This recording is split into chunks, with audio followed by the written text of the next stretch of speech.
In this video, I'm going to show you how you can change your email password on Gmail. If this video helps, please like and subscribe to this channel. Alright, to change your Gmail password is pretty simple. Go ahead and log in with your current password on Gmail and then head over to your profile icon here. Click on your emails icon and from here, go to manage Google account. Now from here, you should see here on the sidebar, we have quite a number of options. Go to security and sign in.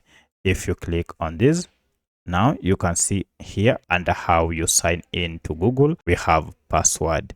As you can see, it will indicate if you have ever changed it. It will show the last time you changed it. To change your password, click on your current password here, and then you'll need to confirm your current password first before you are taken to this page where you can now enter your new password and confirm it, and then click on change password. You are told you'll still be signed in on those devices after you change your password. Confirm by clicking on change password here, and the password has now been changed. So that's how you can change your password on your Gmail account. If you have any other question, kindly let me know in the comment section. Otherwise, thanks for watching and let's meet in the next video.